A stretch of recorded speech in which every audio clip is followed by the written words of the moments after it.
الحمد لله وكفى وسلام على عباده الذين اصطفى أما بعد.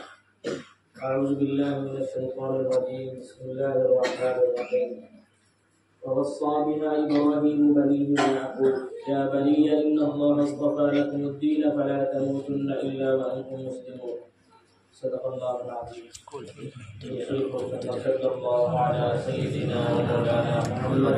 وعلى آله وأصحابه وسلم. صلى الله على سيدنا ومولانا محمد وعلى آله وأصحابه وسلم. وعزز مكرم حضرات علماء الكرام أئمة المساجد وأئمة المدارس এল্লা বাজার মুকামি জমিয়ত উলামা হিন্দ সম্মানিত সভাপতি ও জেনারেল সেক্রেটারি সাহেব वारस नदर भाई पर अल्लाह सुब्हानहु व तआला के इंतहा फजल करम करते যে আল্লাহ সুবহানাহু ওয়া তাআলা আজকে এক মুবারক তনজিমের ব্যবস্থা বানায় ইন্নাবাজার মুকামি জমিয়ত উলামা হিন্দের ব্যবস্থাপনা যিনি তারিখ বোর্ডে 2023 এর পরীক্ষা হইল वाकई আমরা বহুত সৌভাগ্যবান ভাই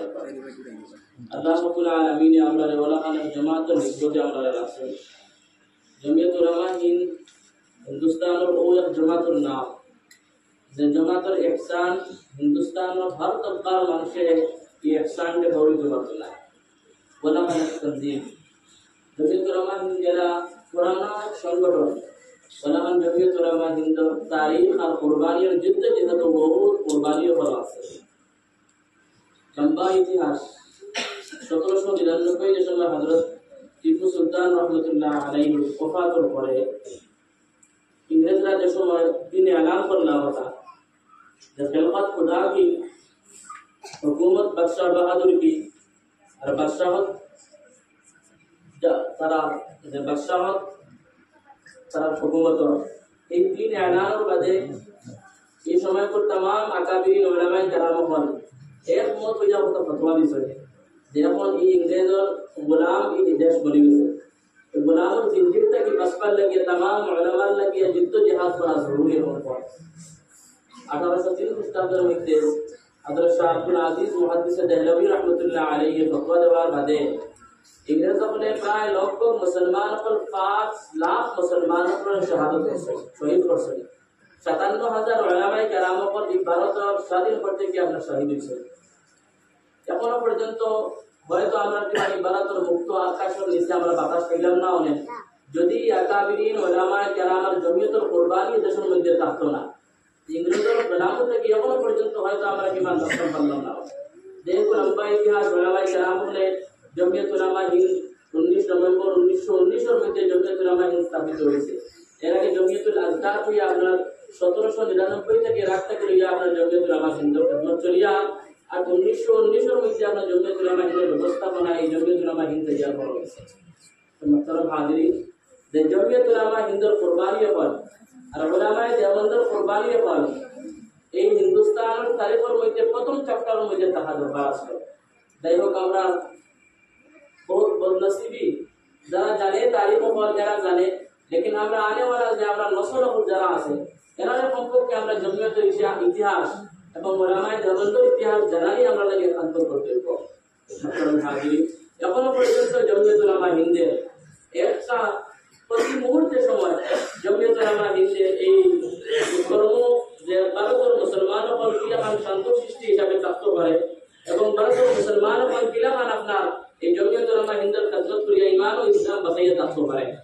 সৈয়দুনা হযরত হুসাইন আহমদ মদনী নওয়াল্লাহু মারকাদাত আজিব বিল্লাহ ফরমাইছিলেন যে হিন্দুস্তানের মুসলমানের কাছে আমি দুই জিনিস ছাড়িয়া যাইয়া যদি হিন্দুস্তানের মুসলমানে এই দুই জিনিসে আঁকড়িয়া ধরি লাগে তাহলে হিন্দুস্তানের মুসলমান ইমান ইসলাম লইয়া মোট পর্যন্ত তাহা বড় আশা লইব একটা ফরমাইছিলেন হযরতে যে জমিয়ত উলামা হিন্দ এবং দ্বীনি মাদারিস কওমি মাদারিস সফর জমিয়ত উলামা হিন্দ আর দ্বীনি মাদারিস কওমি মাদ্রাসা করলে যদি আপনার হিন্দুস্তানের মুসলমানকে আঁকড়িয়া ধরি লাগে তাহলে হিন্দুস্তানের মুসলমান হল আপনার বিপদে যাওয়া বড় মুশকিল হয়ে দাঁড়াইব আলহামদুলিল্লাহ পুরা হিন্দুস্তানের মধ্যে পুরা সুনায় চপকায় হিন্দুস্তানের মুসলমান হলে জমিয়তের মদদ খতরা আর জমিয়তের খেলাফ যারা করছে পুরা আজিব এক জুমলা ফরমাইতা সৈয়দুনা মদনী রাহমাতুল্লাহ আলাইহি পুরা আজিব লাগে ওগুলো মানুষের উপরে যারা জমিয়তের খেলাফ করে আলাকিতে জমিয়তে আপনার একটাও কানুন যে সুন্নতে রাসূলের খেলাফ করে না, এবং একটা ফয়সালাও লেখান জমিয়তে করে না যে ফয়সালা হিন্দুস্তানের মুসলমানের উপর শরীয়তের লাগি আপনার উল্টো হইব এবং নোকসান হইব। এর বাবজুদও কিছু মানুষ যারা জমিয়তের খেলাফ করে ওয়াকই এরা বড় সৌভাগ্যবান না, বড় বড় বদকিসমত যারা মানুষ পান। তাহলে দোস্ত বুজুর্গ, জমিয়ত উলামা হিন্দুর যে পতাকা সম্পর্কে বয়ান নিশ্চয় হয়ে গেছে। জমিয়ত উলামা হিন্দুর কোরবানি সম্পর্কে প্রায় আপনারা ইতিহাস জানা আছে। প্রশ্নটা হইল যে আমরা জীবনের প্রতিটা পদক্ষেপে আমরা জমিয়ত উলামা হিন্দুর লগে থাকতাম এবং জমিয়ত উলামা হিন্দুর প্রতিটা কর্মে আমার কর্ম হিসেবে মনে করতাম। যারা এই পতাকার অসম্মানে করছে, ইমোশনাল কথা নয়, তজরবার কোনো জজবাতি কোনো কথা নয়, আমার নজরে দেখছি এই জমিয়ত উলামা হিন্দুর পতাকার যারা অসম্মানে করছে এরা উপরে বড় বড় মুসিবত করাইছে। হযরত মুনাজির হাসান গিলানী রাহমাতুল্লাহ আলাইহি তার কিতাবের মধ্যে লেখছেন যে সময় ভারত পার্টিশনের সময় মাদানী রাহমাতুল্লাহ আলাইহি ভারতের পক্ষে আসলাম, পাকিস্তানের বিপক্ষে আসলাম, মুসলিম লীগের বিপক্ষে আসলাম, এক সময় জায়গায় বয়ান দিতাম আর অন্য কোনো পাকিস্তানের পক্ষে এক মানুষের বলতে কথা যে কুত্তা কি তরফ ও মৌলানা মাদানী বুক রেখে নেয়। তো হযরত মুনাজির হাসান গিলানী রাহমাতুল্লাহ আলাইহি আমি এক সবর সময় দেখলাম এক মানুষ এক হোটেলের মধ্যে দারুবা বাহ আখতাবিয়াত পুরো মতো বেউ বেউ করে বলে মান দুইবার তিনবার সাইবার দেখার বাইরে আমি ও হোটেলের মালিককে আমি কইলাম ভাই বহুত তো মানুষ দেখলাম পাগল হল, লেকিন ইয়ামান মানুষ তো দেখলাম না কুত্তার মতো বেউ বেউ করে পড়ে। এই মানুষ কইল আমি জানি ভাই যে সময় মাদানী রাহমাতুল্লাহ আলাইহি বয়ান দিতা জমিয়তের পক্ষে ভারতের পক্ষে ওই সময় মুসলিম লীগের কোন এক মানুষ কইছিল